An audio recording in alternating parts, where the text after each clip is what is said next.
خب سلام، بریم سراغ ادامه بحث حلقه‌های تکرار.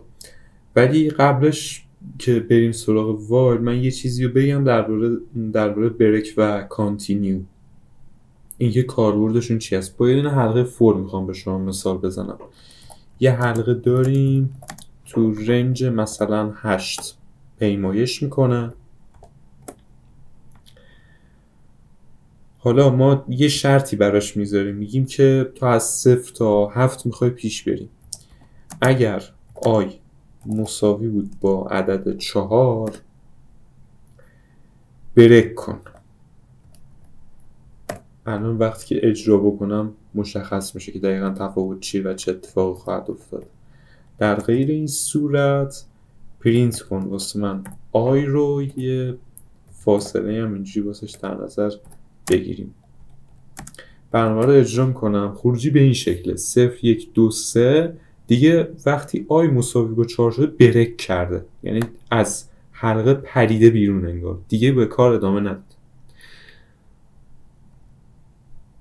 حالا من اگه جای بریک بنویسم کانتینیو چه اتفاقی میفته؟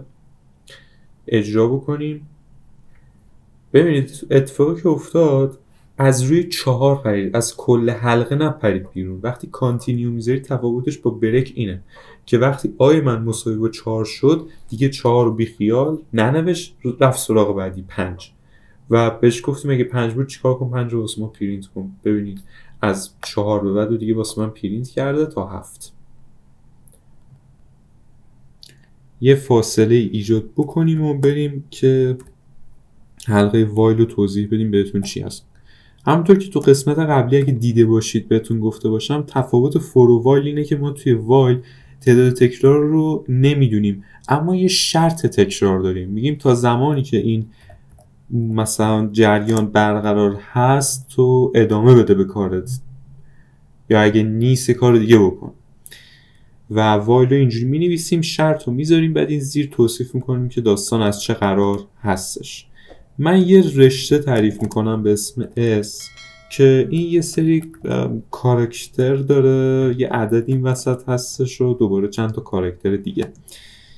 یه متغیر به مقدار اولیه 0 هم تعریف کنم. حالا میرم یه حلقه وایل تعریف میکنم.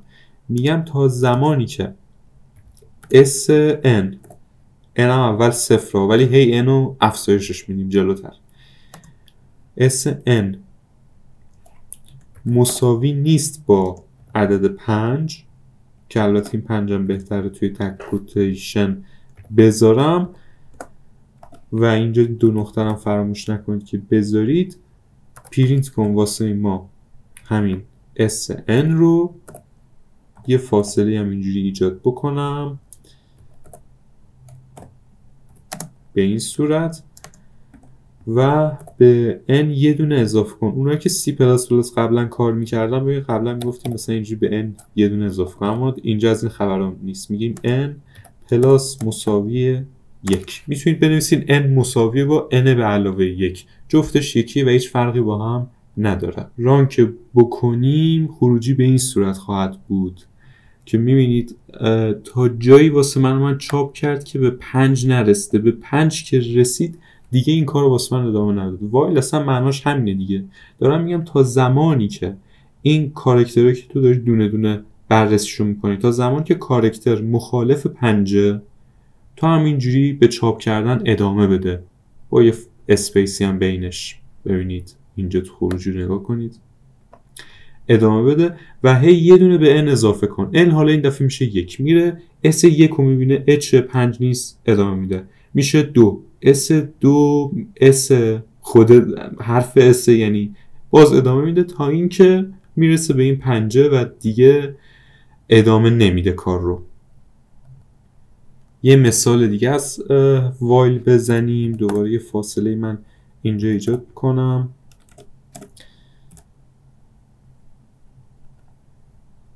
میام یه لیست تعریف میکنم که توش چند تا عدد وجود داره.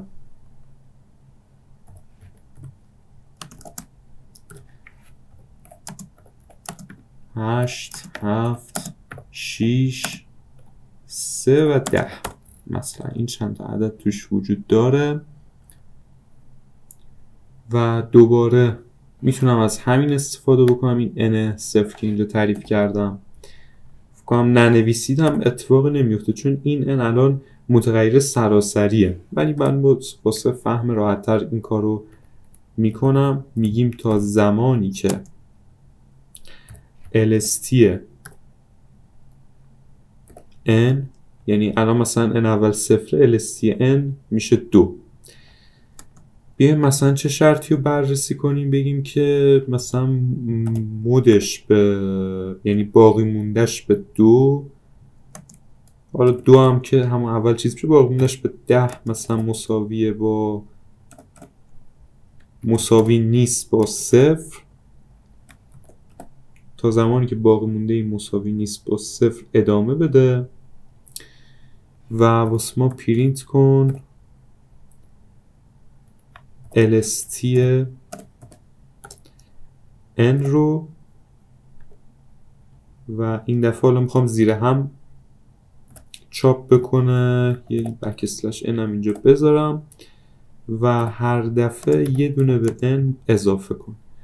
اجرا میکنیم برنامه رو. خروجی به این صورته.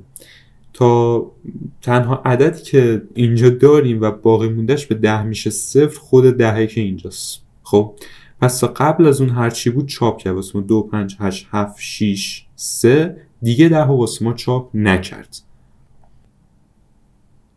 یه نکته بهتون بگم، این اشتباه خود من بود. خب هر موقع که میخواید سراغ مثلا حلقه دیگه ای برید، به این صورت مثل من میخواید عمل بکنید، چند تا برنامه جدا از هم بنویسید، دوباره اون کانتر شمارنده یا هر چیزی که دارید رو دیفاین بکنید تا با اون مقدار سابق خودش در نظر نگیره. چون الان اینجا ما هی میگیم n به علاوه 1 مقدار n عوض شده، دوباره باید یه n مساوی 0 جدید تعریف کنیم. ببینید مثلا اینجا من یه LST دیگه تعریف کردم ولی دیگه نمیاد اینو در نظر بگیره. این LST جدیده رو در نظر میگیره که عدد 1 تا 11 هستش. میخوایم چی کار بکنیم؟ میخوایم توی این برنامه بیایم فاکتوریل این لیست رو، فاکتوریل اعداد تک رقمیش رو حساب بکنیم. یه حلقه وایل تعریف میکنم، میگم تا زمانی که LST n مخالف با 10، چون 10 الان اولین عدد دو رقمی ماست اینجا، قبل از اون هرچی از تک رقمیه، چیکار کن؟ یه m هم البته باید تعریف کنم برای ضرب دیگه با مقدار اولیه 1. اگه 0 بذارید که کلا ضربتون 0 میشه. m ضرب در LST n و این که n هر دفعه یه دونه بهش اضافه میشه. در آخر ما میخوایم که واسه ما پرینت بکنه مقدار m رو. خروجی رو ببینیم که به چه شکل هست. بله واقعا الان شما تو ماشین حساب اعداد 1 تا 9 یا همون 9 فاکتوریل رو به دست بیارید یه همچین عددی میشه. حالا یه وقت هم هست شما توی اون حلقه وایلتون این مقابل وایل هیچ شرطی تعریف نکنید، یه ترو بنویسید که این همواره درسته و باید ادامه پیدا کنه. توی بدنه وایل بیاید شرطتون رو اونم با ایف و الس تعریف بکنید. یه مثال میخوام بزنم، یه رشته مثلا تعریف بکنیم، یه اسم مثلا علیرضا مثلا، یه همچین اسمی تعریف بکنیم به عنوان رشته. یه آی مساوی 0 من اینجا لازم دارم. یه حلقه وایل تعریف میکنم ولی ترو این همواره درسته و ادامه میده. اما این میام این توی شرط میذارم، میگم اگر این اس آی ما که آیم اول 0 مساوی بود با زد، یعنی حرف زد، چیکار کن؟ برک کن، بپر بیرون از حلقه ای که داریم. در غیر این صورت برا من پرینت کن خود اس آی رو و یه فاصله اینجوری هم باشه زیر هم نیفته و یه دونه هم به مقدار آی اضافه کن. آی تعریف کردم میگه آره. یه دونه هم به مقدار آی اضافه کن. خروجی میگیرم علی ر، چون به زد خورد دیگه ادامهشو چاپ نکرد، گفته بودم به زد بخوره. حالا ران کنم ببینید A L I R اینا رو چاپ کرد، به ای رسید دیگه برک کرد و از حلقه پرید بیرون. خب اینم از آموزش حلقه های تکرار. اگه سوالی داشتید تو کامنت ها بگید و اگه مفید بوده لایک کنید این ویدیو رو، چون ما داریم اینجا زحمت میکشیم و هر لایک شما به ما انرژی میده. سابسکرایب هم فراموش نکنید اگه میخواید مهارت های بیشتری یاد بگیرید، از جمله برنامه نویسی رو و یه سری درس ها که حالا مربوط به مهندسی میشه. ما رو دنبال بکنید، زنگوله رو هم بزنید که هر موقع من ویدیو جدید گذاشتم شما خبردار بشید و این نوتیفیکیشنه براتون بیاد. فعلا